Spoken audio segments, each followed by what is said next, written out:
আসসালামু আলাইকুম। আমি মুজাহিদুল ইসলাম শামীম। কমার্স ক্লাসরুমের পক্ষ থেকে তোমাদের জানাচ্ছি আন্তরিক শুভেচ্ছা অভিনন্দন। আমরা একটা ধারাবাহিক ক্লাস শুরু করতে যাচ্ছি। বিশেষ করে যারা নবম শ্রেণীতে তোমরা ভর্তি হয়েছো অথবা অলরেডি দশম শ্রেণীতে ক্লাস করতেছো, তোমাদের হিসাব বিজ্ঞান সাবজেক্টটা শেখার জন্য যে ধারাবাহিক প্রক্রিয়াগুলো আছে, সেগুলা নিয়ে আমরা একটা ধারাবাহিক ক্লাসের আয়োজন করব। স্টেপ বাই আমরা আলোচনা করব কিভাবে হিসাব বিজ্ঞানের অঙ্কগুলো তুমি করতে পারবে অথবা এই অঙ্কগুলো করতে গেলে তোমার কোন জায়গা থেকে মূলত অঙ্কগুলো শুরু করতে হবে, সেগুলো নিয়ে আমরা আলোচনা করব। চলো শুরু করা যাক।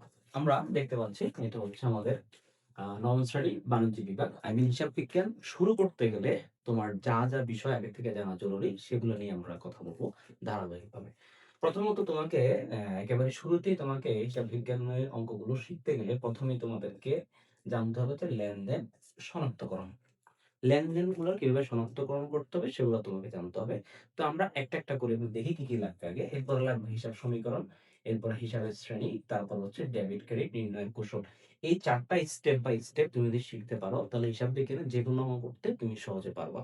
তো চলো আমরা একটা করে শুরু করি।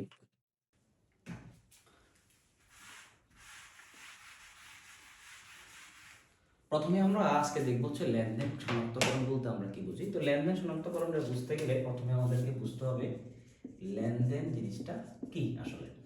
হিসাব বিজ্ঞানের বইয়ের মধ্যে তোমরা যদি খোলো তোমরা দেখবা যে লেনদেন হচ্ছে দ্বিতীয় চ্যাপ্টারের মধ্যে আছে। লেনদেন বুঝতে গেলে প্রথমে তোমাদেরকে বুঝতে হবে হচ্ছে ঘটনা। ঘটনা, এই ঘটনাটা যদি তোমরা বুঝো তাহলে তোমরা লেনদেন বুঝতে পারবা। একটা ব্যবসা প্রতিষ্ঠানের দৈনন্দিনতে অনেকগুলো ঘটনা ঘটে, সবগুলো ঘটনা কিন্তু লেনদেন হয় না। এখন কোন কোন ঘটনাগুলো লেনদেন হবে?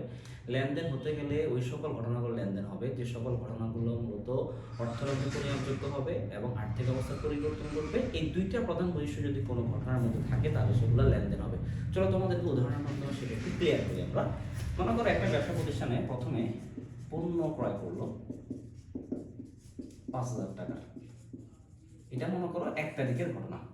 ২ তারিখে একটা ঘটনা করা হলো যে ম্যানেজার নিয়োগ দিল। ম্যানেজার নিয়োগ দিল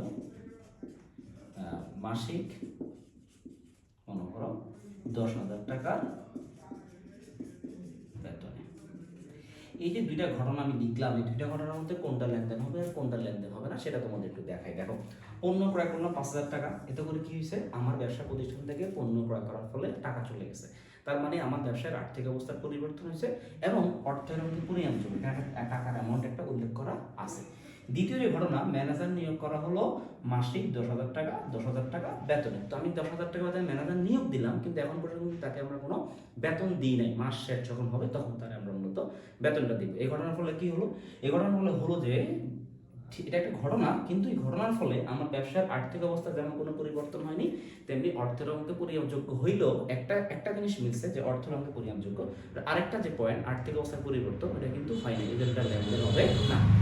এর অর্থ হচ্ছে প্রত্যেকটা লেনদেনই ঘটনা, কিন্তু প্রত্যেকটা ঘটনায় কি হবে না? লেনদেন হবে না। লেনদেন হতে গেলে যে প্রধান দুইটা বৈশিষ্ট্য আমি আবার বলে দিচ্ছি, সেটা হচ্ছে আর্থিক অবস্থার পরিবর্তন হতে হবে এবং অর্থের অঙ্কে পরিমাপযোগ্য হতে হবে। এই দুইটা যদি বৈশিষ্ট্য তুমি খুঁজে পাও কোনো ঘটনার মাঝখানে মধ্যে, তাহলে সেটা লেনদেন হবে। তা আশা করি তোমরা লেনদেন শনাক্তকরণ তোমরা করতে পারবা। আমাদের মেইন বইয়ে অনেকগুলো ঘটনা দেওয়া আছে, সেখান থেকে তোমাকে লেনদেনগুলো খুঁজে বের করতে হবে। তুমি আশা করি বাসায় প্র্যাকটিস করলে পারবা।